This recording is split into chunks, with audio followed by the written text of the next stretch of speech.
Hi, it's Katrina. Did ancient people have advanced knowledge of our solar system? Did they know things that even today we can't figure out? Today, I'm going to show you some ancient artifacts that are so advanced they shouldn't even exist. Then you can tell me, were ancient people smarter than we give them credit for? The Nebra Sky Disk. It seems like throughout all of history, people have been obsessed with the stars. Since humans first crawled out of their caves and began to notice the mysterious lights dancing in the night sky, they've tried to make sense of them. They recreated what they saw in their artwork, and when they had the right tools, they crafted objects made of metal so that even in the daytime they could marvel at the celestial wonders. One such object made of copper is known as the Nebra Sky Disk. The artifact has been dated to 1600 BC. It's about the same size as a medium pizza from your favorite pizza place. Although instead of pepperoni or other toppings, the Nebra Sky Disk is dotted with crescents and circles representing the night sky. If you take a look, you can clearly see what's meant to be the sun, the moon, and the stars. This artifact is one of the oldest sky maps ever found. According to researcher Ernst Pernica, the Nebra Sky Disk is one of the most fascinating things archaeologists have found in the last 100 years. So, where exactly did they find it? Well, in 1999, a group of looters discovered the disk in eastern Germany near Nebra. The disk was found on Mittelberg Hill along with other artifacts like bronze swords. And something interesting to point out is that this specific hill is sometimes referred to as the German Stonehenge. I'll let you know why soon. No other traces of civilization from the Bronze Age were found in the area, just these mysterious objects. The Nebra Sky Disk was one of the most mysterious of them all. On it are two golden arcs, and in between these arcs there's the sun, moon, and stars. At first glance, it doesn't appear to be more than just an artist's rendition of the night sky. But upon further inspection, researchers were shocked. When the person who made the sky disk added the gold arcs to it, they marked important points where the sun rises and sets. They also showed places you can see from Mittelberg Hill. When they lined up the sky disk facing north, one end of the gold arc pointed towards the Brocken, the highest peak in the Harz mountain range. This is where the sun goes down on June 21st, the longest day of the year. Okay, so whoever made this thing was able to align it to a mountain. Big whoop. But who made the Nebra Sky Disk? Remember when I said that Mittelberg Hill is referred to as the German Stonehenge? It got that name because some believe that the people who made Stonehenge were also responsible for creating the Nebra Sky Disk.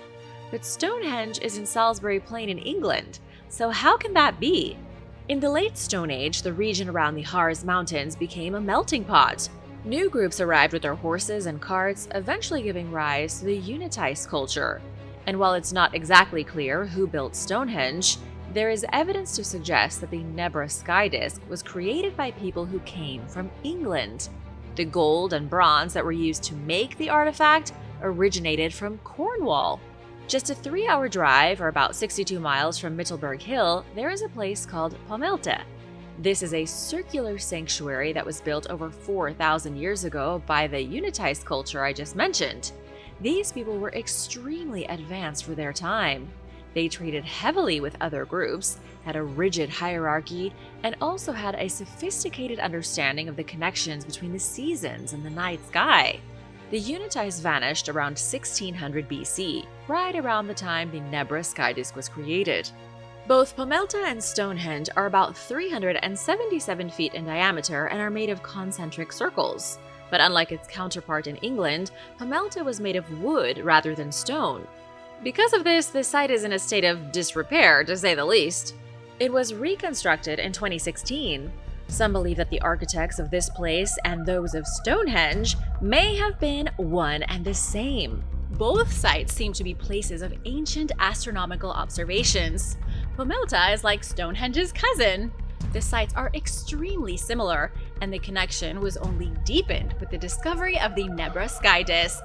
Some people think the disk shows details about the stars and the Earth's position. The patterns on the disk may have been used to keep track of time. Researcher Ernst Pernica and his team think the disk is a physical representation of astronomical phenomena. They believe a group of 7 stars on the disk represents the Pleiades, a cluster of stars known as the Seven Sisters. This was a very important constellation for almost every ancient civilization around the world. What this could mean isn't clear, but shortly after creating the Nebra Sky Disk, the Unities disappeared. Were they trying to warn us about something? Let me know what you think down below. And now for a quick break, because it's shoutout time! I want to give a huge thank you to Jerry Bush for the super thanks! It really means a lot to me and the team, so thank you very much for your support. If you haven't already, make sure you subscribe to the channel for more videos like these. Electricity in ancient Egypt? Imagine yourself wandering through ancient Egypt, surrounded by towering stone columns and mysterious hieroglyphs. But what did they do at night when it was dark? As you explore, you come across some intriguing clues that hint at how the ancient Egyptians lit up their world. Now, we know that electricity wasn't exactly a thing back then. Benjamin Franklin was still flying kites in the 1700s, long after the ancient Egyptians had vanished. But what if I told you that there is evidence of the Egyptians' mastery of lighting techniques? One of the most fascinating clues comes from the carvings found in places like the Temple of Hathor. These carvings, dating back to around 50 BC, depict scenes that some experts believe could represent the use of artificial lighting. Imagine that! The ancient Egyptians lighting up their temples and tombs with something similar to electric lights long before Thomas Edison's light bulb moment. Have you ever noticed that there is very little soot inside the Egyptian temples and tombs? Well, you may not have noticed, but researchers certainly have. It's strange, isn't it? These massive stone structures have no windows or holes, so you'd expect them to be filled with remnants of torches or fires, yet they are remarkably clean. Some experts suggest that this lack of soot could indicate that the ancient Egyptians used advanced lighting techniques. Instead of relying on messy torches or smoky fires, they may have employed clever methods like castor oil lamps that burned clean and left no residue. It's a fascinating idea, isn't it? The thought of the ancient Egyptians mastering the art of clean, efficient lighting is truly mind-boggling. So, while it's tempting to imagine the ancient Egyptians flipping switches and illuminating their temples with electric lights, the truth is a bit more down to earth. They likely relied on a combination of natural light, clever architectural design, and traditional oil lamps to brighten their world. Light bulb. But of course, not everyone is convinced. It's more likely that the carvings showing what appeared to be light bulbs might be more mythological than technological. Perhaps they were symbols of spiritual enlightenment rather than literal sources of light. After all, there is no concrete evidence of ancient Egyptian power plants, unless you believe that the Great Pyramid is actually a massive energy source. But that's a topic for another video. So while it's tempting to imagine the ancient Egyptians flipping switches and illuminating their temples with electric lights, the truth is a bit more down to earth. They likely relied on a combination of natural light, clever architectural design, and traditional oil lamps to brighten their world. Still though, it's an interesting theory, one that the Dendera light bulb relief seems to support. Anyone who looks at the carving today would automatically identify what's seen in the image as a light bulb. But if the Egyptians really used light bulbs, where are they? Not one single light bulb has been found throughout all of ancient Egypt. Sumerian Star Map. 5,000 years ago, the ancient Sumerians may have witnessed a cataclysmic event. It was so important they even wrote it down. It was an asteroid impact.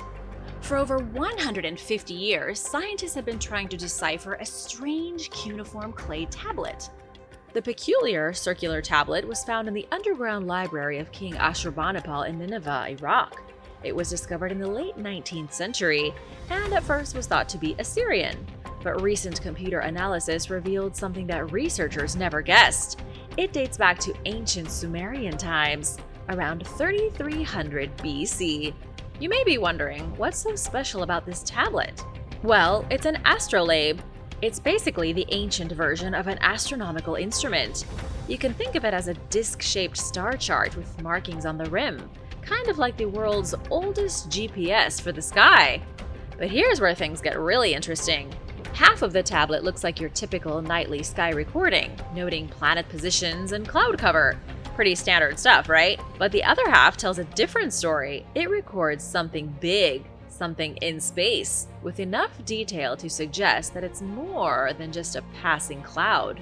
In 2008, two authors, Alan Bond and Mark Hemsel, stirred up the archaeological scene with their book, A Sumerian Observation of the Kofel's Impact Event.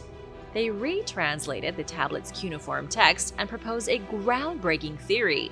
According to that theory, the tablet records an ancient asteroid strike called the Kofel's Impact, which happened around 3100 BC in Kofels, Austria. But how exactly does an ancient Sumerian tablet from Nineveh connect to a mysterious impact in Austria? Well, the tablet trajectory data matches up with the path of the Kofel's impact, suggesting that ancient Sumerian astronomers were actually recording this cosmic event. They noted the asteroid's size, its trajectory, and even its type, an Aten-type asteroid, which orbits close to the Earth's path around the Sun. But get this, there is no classic impact crater at Kofels. And why do you think that is? Because the asteroid didn't hit the ground in one piece. Instead, it clipped a mountain and exploded into a fireball before reaching its final destination, causing a massive landslide, but no crater. So what's the takeaway from all this? The ancient Sumerians were way ahead of their time when it came to observing the cosmos. They may have witnessed and documented an ancient asteroid impact, leaving behind clues for us to uncover thousands of years later. And some people believe that those clues can be found on the Sumerian Star Map. Roman nanotechnology. Nanotechnology is a fairly recent term. It was first used in 1974, just 50 years ago. But these days, that word is thrown around a lot. So what is nanotechnology? It's the science of working with extremely small particles called nanoparticles. These tiny particles can be used in various fields like medicine and electronics to create new materials and devices with remarkable capabilities. But if this science is relatively new, tell me how in the world the Romans were using nanotech 1,600 years ago. Okay, the Romans weren't using nanotechnology in the way you might be hoping. They used this science to create, wait for it, cups. Yep, not as exciting as you were thinking, huh? The Lycurgus cup is a chalice dating back to the early modern period. And while a cup may not sound particularly interesting, it baffled researchers for years. In fact, the cup contained secrets that even modern scientists couldn't comprehend until 1990. The Lycurgus cup appears jade green when lit from the front, but it transforms into a blood red hue when lit from behind. It's pretty cool, but how is that possible? Researchers in England figured it out when they examined broken fragments of the cup under a microscope. What they found was shocking. The Roman artisans infused the glass with tiny particles of silver and gold that were smaller than a grain of table salt. They did this using advanced nanotechnology way ahead of their time. It's hard getting stuff that small that long ago. This ingenious technique altered the chalice's color depending on what angle you looked at it from. This cup showcases the Romans' remarkable craftsmanship. Inspired by this ancient marvel, modern engineers like Gang Logan Liu from the University of Illinois saw potential for scientific applications. They devised a method to replicate the cup's color-changing effect on a microscopic scale by creating billions of miniature wells on a plastic plate. They then sprayed each of those wells with gold or silver nanoparticles. When various liquids were poured into these tiny wells, they produced distinct colors, offering a sensitive way to detect changes in fluid composition. This innovation could revolutionize disease diagnosis and enhance security measures, detecting pathogens in bodily fluids or identifying hazardous substances at security checkpoints. None of this would have been possible without the genius engineering of the ancient Romans. The Lycurgus cup is decorated with a scene of King Lycurgus ensnared in a tangle of grapevines, likely symbolizing his punishment for the evil acts he committed against Dionysus, the Greek god of wine. One can only assume that due to the scene engraved on the cup, it was likely used to hold wine 1,600 years ago. But that's probably the least interesting thing about the artifact. It's currently housed at the British Museum, and it's been there since the 1950s. Neanderthal Flute. If I told you that Neanderthals were musicians, would you even believe me? Well, hopefully this next artifact will convince you. Deep within a cave in Slovenia, researchers found an artifact that rocked the archaeological world. It's known as the Divya Babe Flute, and it was unearthed in 1995. Imagine stumbling upon a fragment of a cave bear's femur, only to discover that it's adorned with meticulously carved holes. This thing is likely the oldest musical instrument ever discovered. Dating back between 60,000 to 43,000 years ago, this ancient artifact evokes tales of Neanderthals jamming out long before Homo sapiens set foot in the region. But not everyone was ready to rock with this radical idea. Some skeptics thought it was just a bone that was gnawed on by hungry hyenas. Perched 755 feet above the Idrika River near Cerkno, the Divya Babe archaeological site has been a hotspot for discoveries. Over 600 artifacts have been found, revealing traces of Neanderthal habitation around 55,000 years ago. Then, in 2008, a musical companion to the Babe flute was found in the Hohlfels cave in Germany. It was a bone flute crafted from a vulture's wing, dating back 43,000 years. These discoveries sparked the imaginations of researchers and historians worldwide, painting a picture of prehistoric jam sessions echoing through the ancient caves of Europe. However, even though these old instruments were appealing to some, there were still people who doubted them. Dr. Kajus Diedrich shook the archaeological scene with his claim that these instruments were nothing more than chew toys for our furry friends. But as debates raged on, there was a shift in perspective. Slowly but surely, scholars began to see the flute not as a chew toy, but as a testament to the musical talents of our ancient ancestors. When most people think of Neanderthals producing music, they likely imagine them banging sticks together or pounding on the ground like drums. But now we know that they had a more sophisticated taste in music. Don't you wish you could hear how their music sounded? Disco col Kante. We know that our ancient ancestors were a little obsessed with the cosmos. The next artifact will have you wanting to grab a telescope and boogie with the stars. A shiny disc-shaped object has been puzzling experts for over 2,000 years. It's called the disco colgante. This means hanging disc in Spanish. If you can picture what a spiral galaxy looks like from an aerial view, that's exactly what this looks like. Only it's made of copper instead of gas clouds, space debris, and planets. But what exactly was the disco colgante used for? Was it a tool, a fancy gadget, or maybe even a key to ancient rituals? Well, the truth is, nobody knows for sure. It's not clear who found it, where it was recovered from, and it's also never been dated. So for all we know, this thing could be ancient. It's at least 2,000 years old, but researchers don't know how far back it goes. Some think this disk might actually be a snapshot of a spiral galaxy like the Milky Way. Most spiral galaxies, including our own, have a bulging center surrounded by swirling arms of stars, just like the grooves on this disk. But if that's the case, some questions need to be answered. How did ancient people know about galaxies and what they looked like when telescopes didn't even exist back then? Well, it turns out that our ancestors were pretty savvy when it came to astronomy. From cave paintings to Egyptian temples, ancient civilizations left clues hinting at their cosmic knowledge. Take the Moche culture, for example. While they were busy building pyramids and mastering irrigation, they may have also been recording the night sky and crafting mysterious artifacts like the disco colgante. You'd think that, if anything, this artifact would depict our own galaxy, but apparently that's not the case. When you look closely at the disk, it doesn't quite match up with our Milky Way. Our galaxy has 2 cosmic arms, but the disco colgante has more. So does that mean that this is a replica of some other galaxy that exists somewhere in space? Possibly, but researchers aren't sure. Could this artifact be evidence that ancient cultures had contact with extraterrestrial visitors? I don't know. Most mainstream scientists would dismiss that theory. As for who made this, the Moche culture is the prime suspect.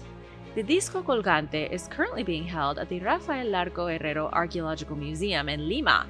For now, whatever secrets it holds are a mystery, but hopefully soon someone can crack the code. Until then, the disc is just a reminder that our ancestors were way ahead of their time when it came to understanding the cosmos. Maybe they even had a better understanding of the cosmos than we do today. What do you think? Let me know in the comments below. The Sun Chariot. A national treasure was pulled from a Danish bog in 1902. It's called the Trundholm Sun Chariot, and it's intrigued researchers ever since it was discovered.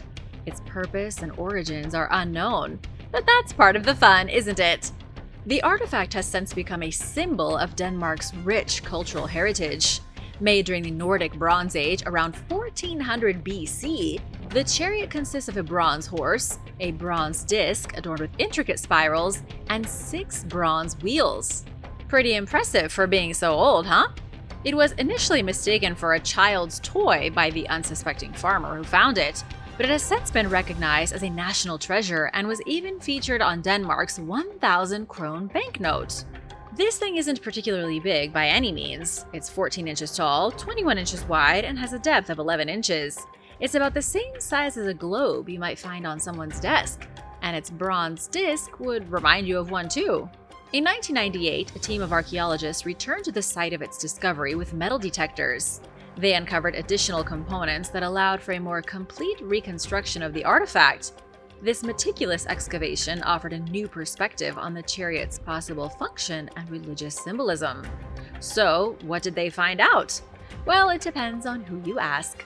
World archaeology suggests that the chariot represents a fundamental aspect of Scandinavian Bronze Age cosmology, the journey of the sun through light and darkness. In this ancient belief system, the horse is thought to pull the sun across the heavens by day and through the underworld by night. And this, of course, symbolizes the eternal cycle of life, death, and rebirth. While commonly referred to as a chariot, scholars debate whether the Trundholm artifact was actually used for transportation or served a purely ceremonial purpose. But to be completely honest, I'm not sure why anyone thought this thing was being used to transport anything. It's pretty tiny. Maybe ancient people put this on their dinner table to pass around the butter? But that's about all it could hold. And frankly, I'm not convinced.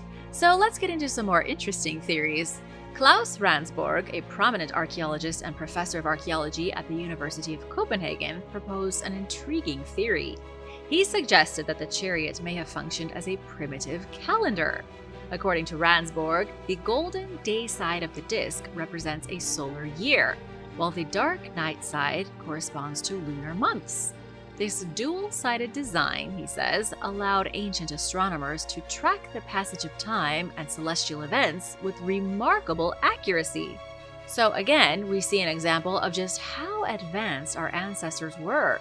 If Ransborg is correct, people in 1400 BC weren't just farming, they were advanced astronomers. But of course, not everyone agrees with this viewpoint. Assistant Professor Amelia Sparda-Vigna, assistant professor at the Department of Physics of Turin's Polytechnic University, offers another perspective on the chariot's symbolism. She says that the artifact's 2 distinct sides illustrate the sun's journey across the sky from east to west during the day and back again at night. This interpretation aligns with ancient beliefs in the divine nature of the sun, which was often depicted as a celestial chariot in various mythologies. What do you think? Was this chariot really advanced or not so much? Let me know in the comments below. Ancient dentistry. Around 14,000 years ago, ancient humans were faced with toothaches and cavities just like we are today. But instead of a dentist's office, they turned to their own ingenuity for solutions. This ancient form of dentistry may sound surprising, but it's a fascinating part of our history. In 2018, Stefano Benazzi, a paleoanthropologist from the University of Bologna, Italy, made an incredible discovery. He identified the oldest evidence of dentistry ever found, dating back to the late Upper Paleolithic period. It all started with the well-preserved skeletal remains of a young man found in northern Italy. Using advanced techniques, scientists revealed micro-scratches and cut marks on the teeth caused by sharp flint tools. These marks show that ancient humans were performing dental surgery to treat painful cavities over 14,000 years ago. It doesn't sound possible, but it's true. And that's not all. In the same year, Dr. Benazzi made another groundbreaking discovery: the world's oldest dental fillings.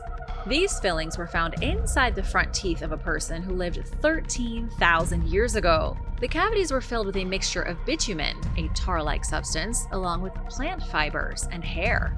It's believed that these fillings were used to reduce pain and prevent infection, showing that ancient humans were surprisingly advanced in their dental care.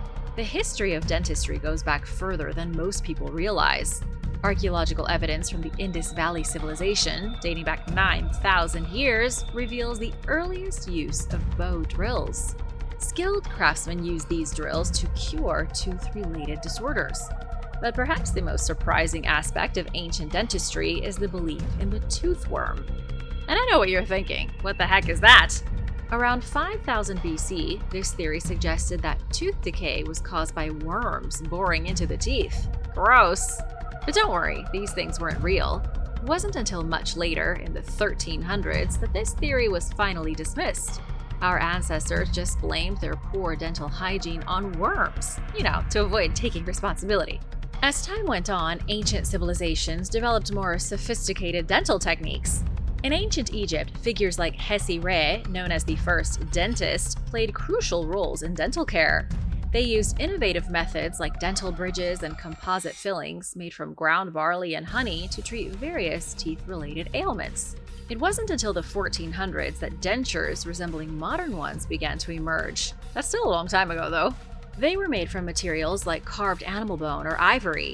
In 1723, French surgeon Pierre Fauchard published the first comprehensive book on dental care, earning him the title of the father of modern dentistry.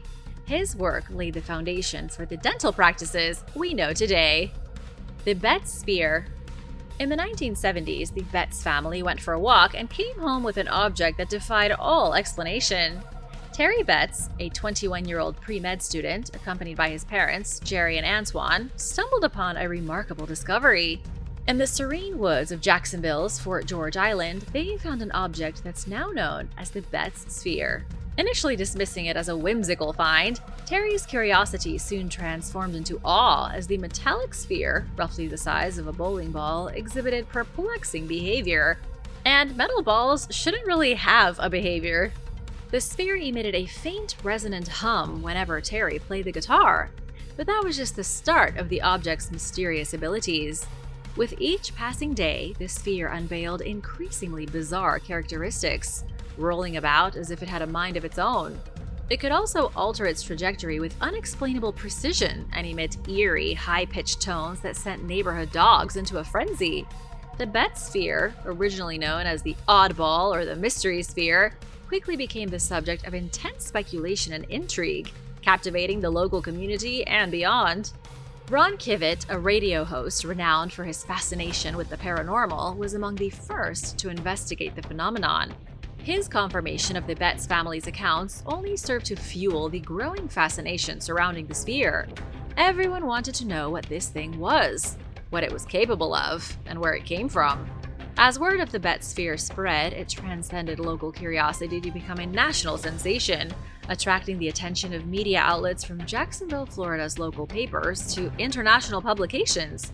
The sphere's perplexing nature and the absence of definitive answers only served to intensify public interest, and this eventually led to inquiries from scientists, UFO enthusiasts, and the U.S. Navy.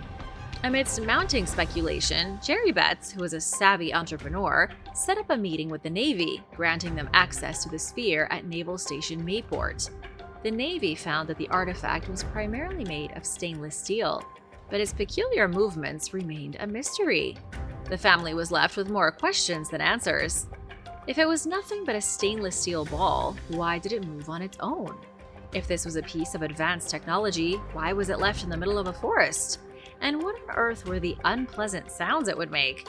They also had no idea how old the object was, making things even more frustrating for the family. Speculation continued to swirl around the Betz sphere, with theories ranging from extraterrestrial artifacts to sophisticated industrial equipment.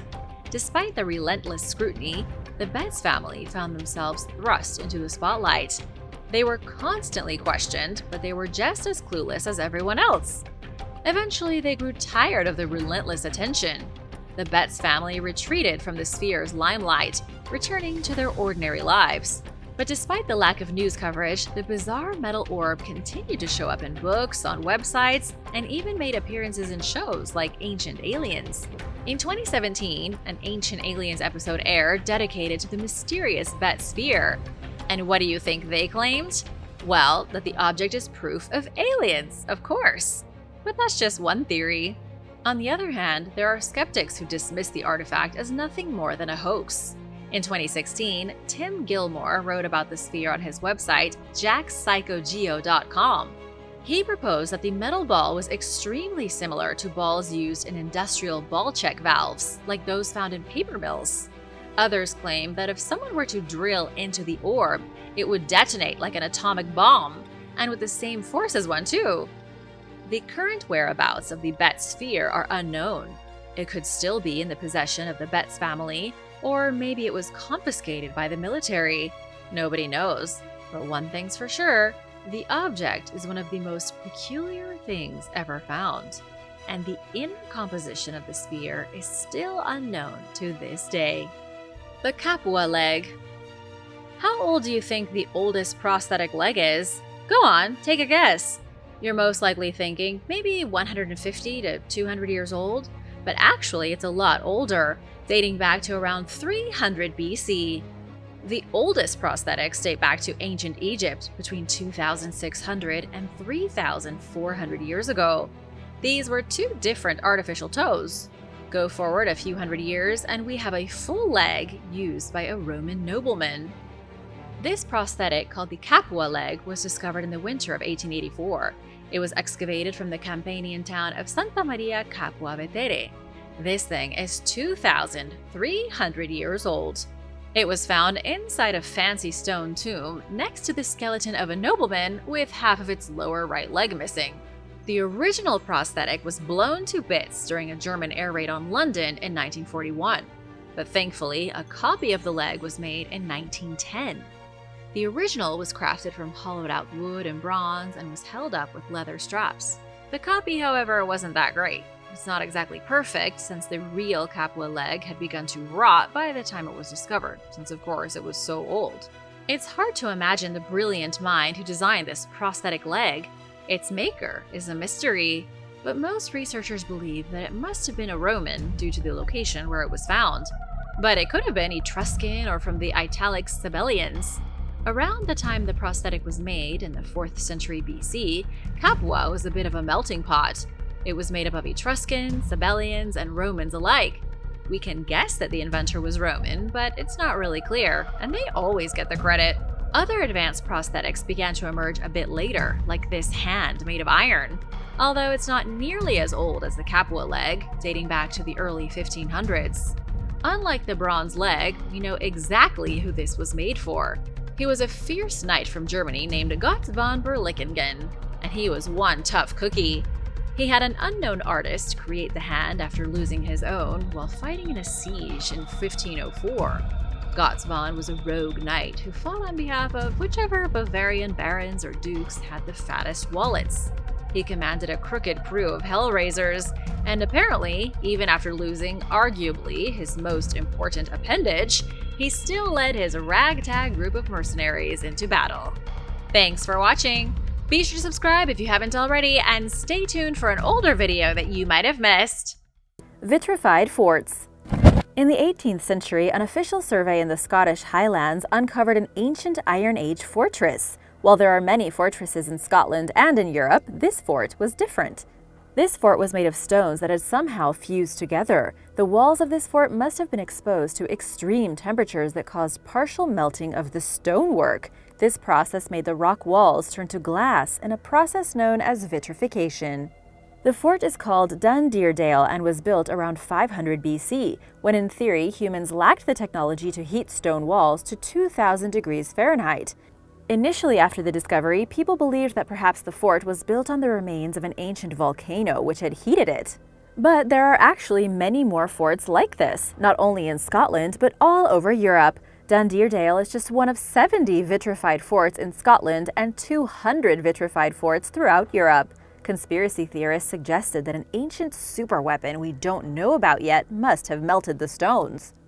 Scientists thought for a long time that some sort of destructive activity like warfare melted the rocks, but there was no evidence as to how.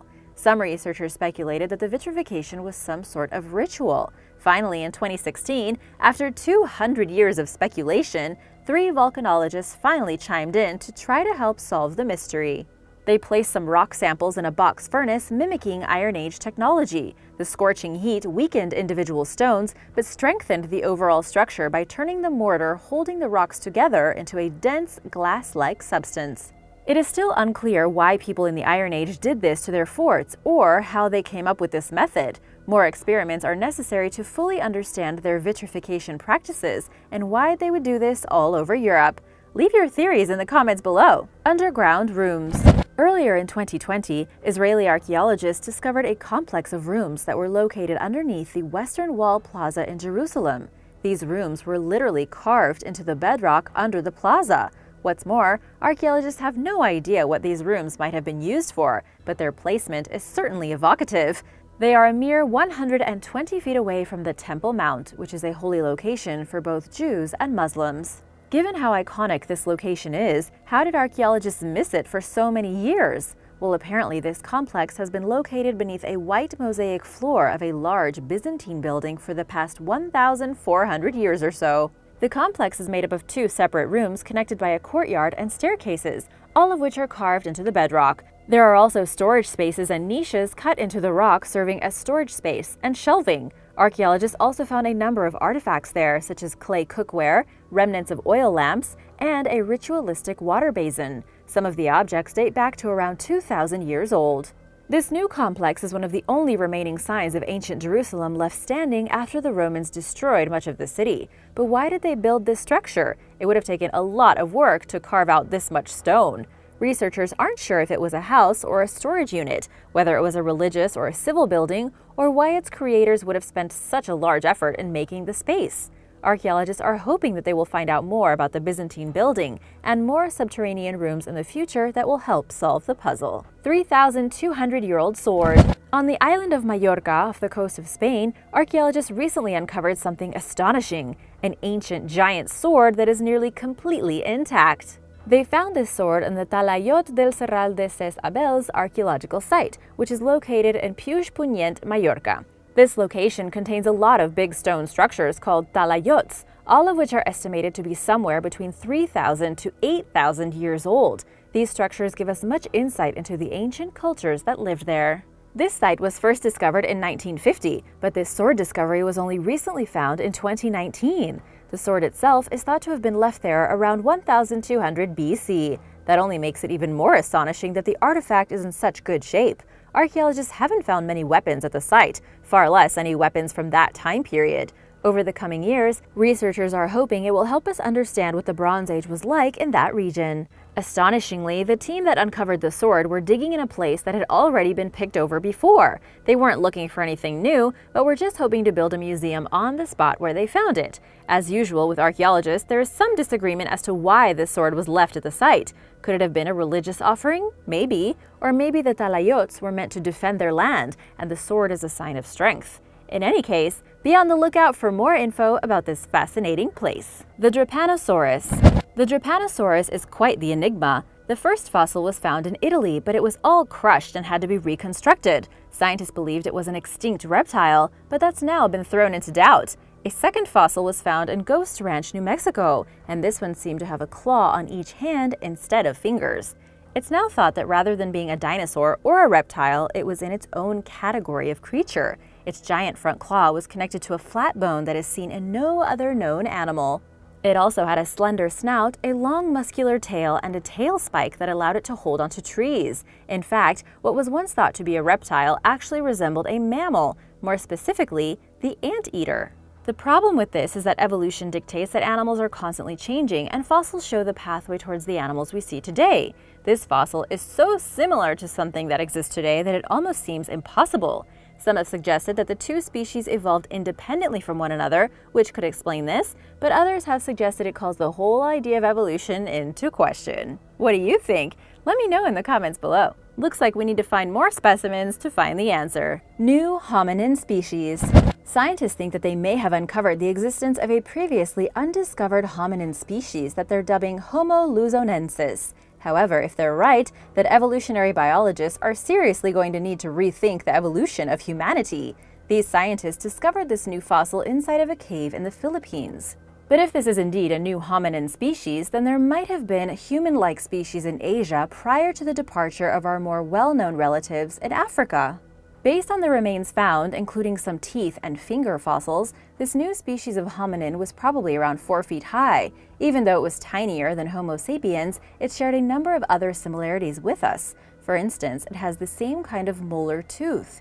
There is also evidence which seems to indicate that Homo luzonensis evolved from Homo erectus, which is another precursor to humanity.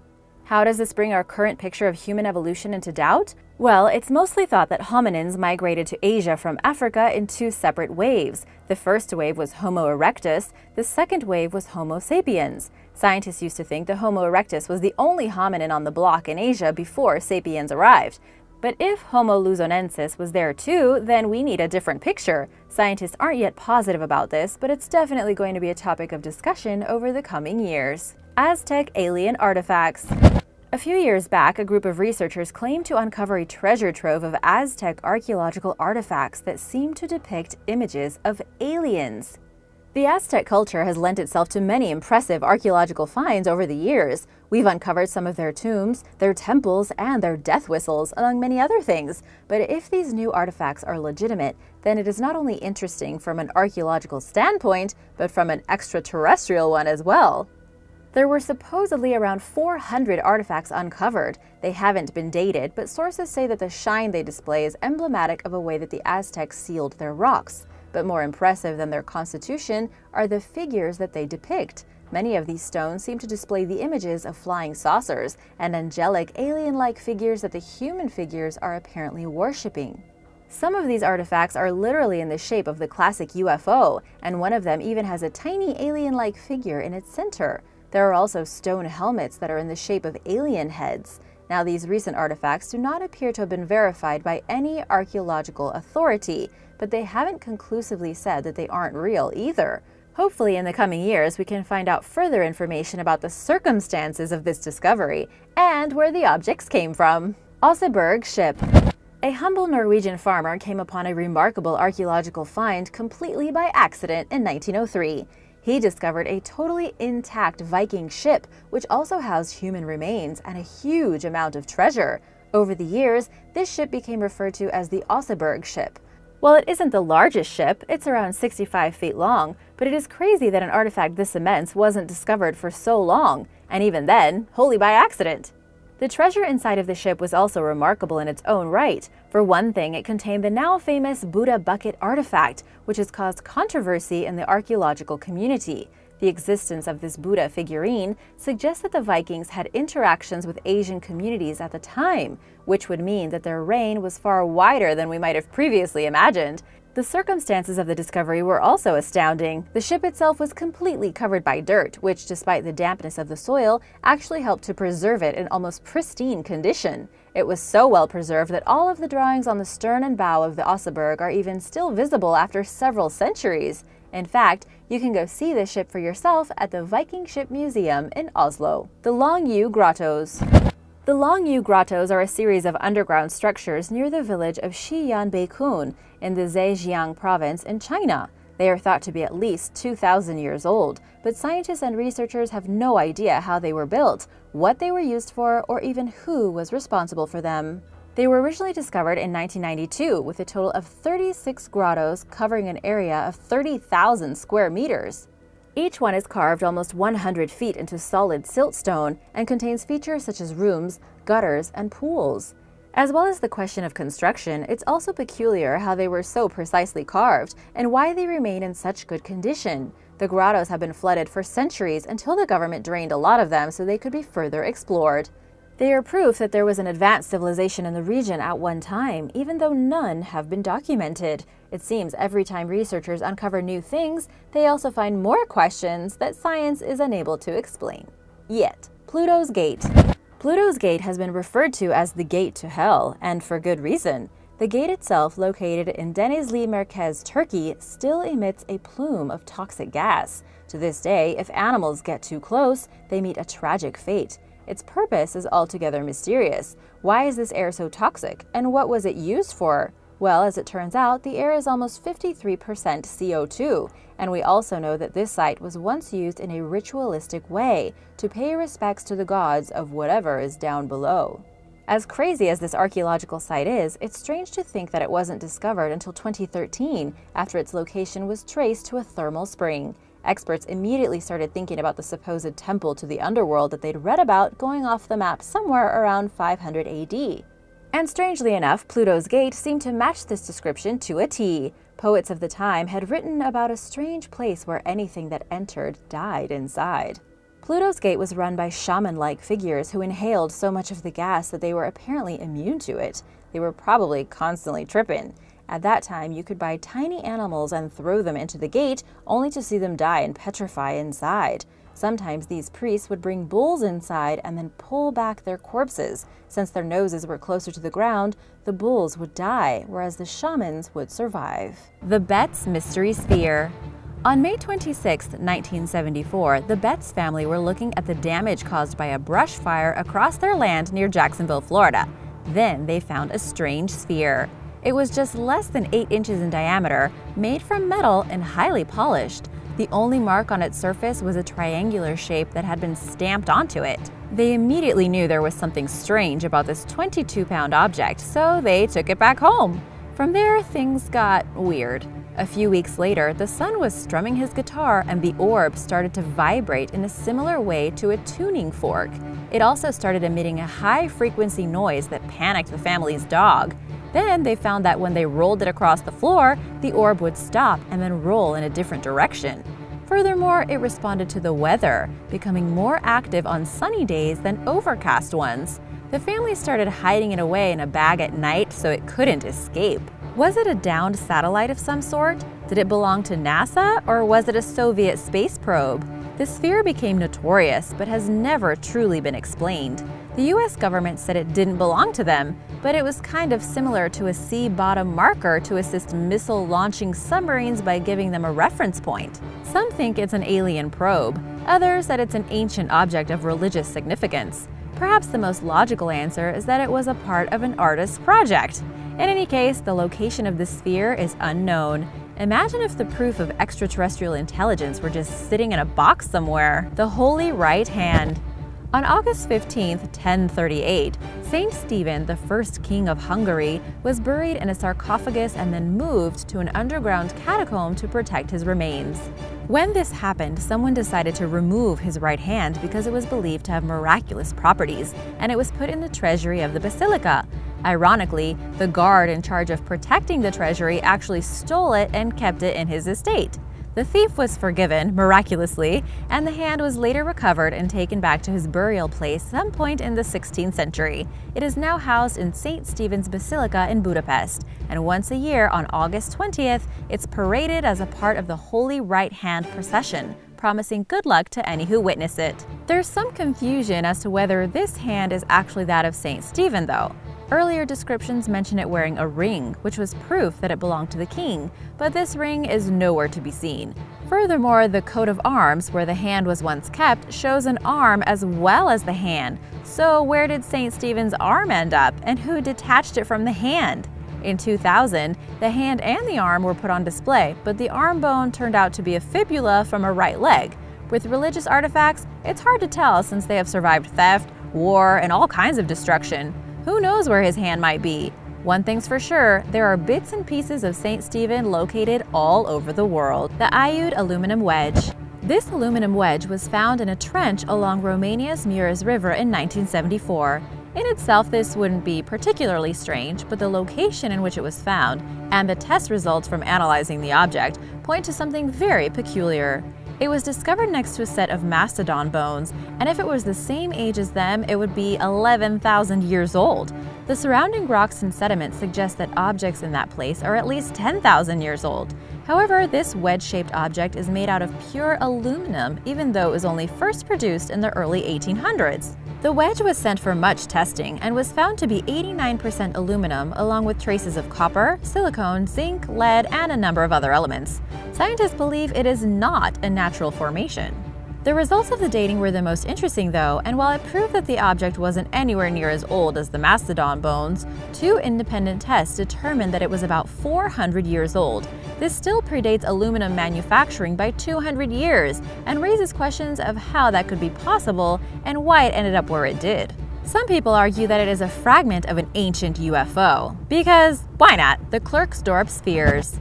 The Clerk's Dorp spheres are a series of objects that have been retrieved from mines around Ottosdal, South Africa, from pyrophyllite deposits that are more than 3 billion years old. They range in size between 1/4 of an inch to 4 inches in diameter, and some of them have clear, defined grooves and ridges around them. Some are completely spherical, and some are flattened spheres, and they all range from a dark reddish-brown to a dusky red color. The spheres have been subject to much debate because they seem too perfectly round to have been naturally formed. Some claim that they are evidence of intelligent beings being present on the Earth billions of years ago, and that they could even be a form of information technology.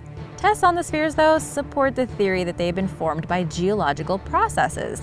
The grooves occurred when minerals formed in the space between sediments, and the shapes are formed as a result of weathering processes of millions of years. Nature can make perfect shapes too. The Ubaid lizard man. Very little is known about the ancient Ubaidian culture that lived in Mesopotamia between 5,500 and 4,000 BC. I mean, it was a long time ago. What we do know is that they lived in mud brick houses that were arranged into large settlements, and that they used irrigation to farm the land. Pretty advanced. It was a discovery made during excavation of a site called Tel al-Ubaid that uncovered some small sculptures, which have become known as the lizard men. They have long heads, oval eyes, tapered faces, and lizard snouts. They are all depicted in different positions, with some even having children that are lizard-like and suckling milk. With so little known about the Ubaidians, it's not entirely clear what these figurines are meant to represent. Were they ritualistic objects dedicated to a reptilian god, or even realistic representations of the people themselves? Is that what they looked like? It's clear that there's a lot more to be learned about one of the oldest cultures that we know of, and plenty more secrets to be revealed. 4 golden hats. In the past 200 years, 4 golden hats have been found in Europe that date back to the Bronze Age. As of yet, no one knows who made them, why they were forged, or what their purpose was. The first to be discovered was the golden hat of Schifferstadt, which was found in Germany in 1835. It seemed to have been intentionally buried and is the shortest of the 4 at almost 1 foot tall. It has a number of concentric rings and other designs and is thought to have been made at some point between 1400 and 1300 BC. 2 more hats have been found in Germany, with another in France. All of them are different shapes and sizes and forged about 300 years later than the first one that was unearthed. There are several suggestions as to what they were used for, ranging from symbols of fertility to suits of armor. Researchers currently believe they were owned by priests of the time, with the symbols relating to astrological events that they would have used to predict the seasons, the weather, and most importantly, when to harvest. Further research is needed to fully understand these hats, though, and perhaps there are many more just waiting to be found. The Koso artifact. In February of 1961, the owners of a California gemstone shop were searching for geodes in the mountains near Olancha, California. They collected a bunch of rocks, and it turns out they found something quite unusual. When they were sawing open the rocks, one of them nearly broke the diamond saw blade that they were using. And instead of revealing an empty cavity like you would expect with a geode, they found a hard porcelain type of material. It was a perfect cylinder of porcelain, and inside was a 2mm shaft of bright metal that turned out to be magnetic. So what the heck was this object? The outer layer of specimen was encrusted with fossil shells and other fragments that would have taken more than 500,000 years to form. There were other metal objects in the crust, and there was a layer of decomposing copper surrounding the porcelain. This seemed to be a human-made object, so what were all of these things, fossils and metals, all doing together? The porcelain and the magnetic metal couldn't have been the same age as the fossils. But what was it, and how did it get to be inside the rock? There are no convincing answers to explain this, and since then, very few people have been allowed to inspect the object. 2 of the discoverers are deceased, and the other is avoiding any public comment. The whereabouts of the object are unknown, and it is suspected it was destroyed. This is a mystery that will probably be left unsolved. The Propa stones. In 1938, an expedition set off to explore a little-known region in the Bayan-Kara Ula Mountains on the border of China and Tibet. Near the summit of the mountains, they found a network of caves, where the walls were decorated with the images of people with elongated heads and representations of heavenly objects. In the ground, researchers found a number of graves. Inside, they found unusual skeletons that were about 3 feet tall with very large skulls. But the strangest things, and the most famous things that were discovered, became known as the Dropa stones. These spherical discs were 12 inches in diameter, had a hole in the center and grooves that spiraled outwards. In total, 716 of the stones have been found, and upon closer inspection, the grooves turned out to be intricate carvings. The professor who studied these stones in Beijing said that after translating the mysterious language, the stones told the story of alien visitors that arrived 12,000 years ago that became stranded on the planet. The professor was forced to resign, and the stones have disappeared. There are none available for public viewing, although there are some random pictures of the artifacts. In any case, the findings in the cave could be proof of an ancient people that time forgot, but further research has proved to be impossible. Ritual cat claws. Another little-known civilization, known as the Moche, lived in the northern coast of Peru about 1,500 years ago. Their land stretched for 215 miles, and they built numerous pyramids that still look over the countryside. In some cases, they look more like hills after hundreds of years of erosion. There are also a number of temples and tombs, one of which was discovered and explored in 2014. Built for a 30-year-old man, this tomb at the Temple of the Moon, known locally as the Huaca de la Luna, had some very strange artifacts inside it. Alongside his body was a copper scepter, bronze earrings, a mask, and ceremonial ceramics. But what stood out most were pieces that looked like feline jaws and paws. The claws are made from metal and are thought to have been part of a ritual costume that was worn in ceremonial combat. The trove of artifacts that were found show that this man was a part of elite society, but without any written records surviving from the times, there's still plenty we don't know about the mysterious Moche civilization. Egyptian Spellbook. One of the most mysterious and intriguing artifacts to ever be found is the Handbook of Ritual Power. Dating back to ancient Egypt, this book was deciphered in 2014 and gave an insight into the rituals and traditions of the most renowned of the ancient civilizations. It's about 1,300 years old and is written in an Egyptian language called Coptic. The 20 pages of parchment, known as a codex, contain information about love spells, medical treatments, and even how to exorcise evil spirits. There are lots of different incantations and instructions on how to make your desires come true. For example, one spell used to subjugate someone requires a spell to be read over 2 nails and then for them to be driven into that person's doorpost. See? Easy peasy. It's not entirely clear who would have used this codex, but it's thought to have been written by an Egyptian Christian group known as the Scythians. They rose to prominence in Egypt during the early days of Christianity and worshipped Adam and Eve's third son, Seth. The book also references another spiritual figure, Baktiotha, who says is a great power and a ruler of forces in the material realm. No other mention of Baktiotha has ever been found, so the true meaning and intent of this handbook may never truly be known, whether it was intended for use in enlisting forces for good or for evil. Thanks for watching! Remember to subscribe and I'll see you next time! Bye everyone!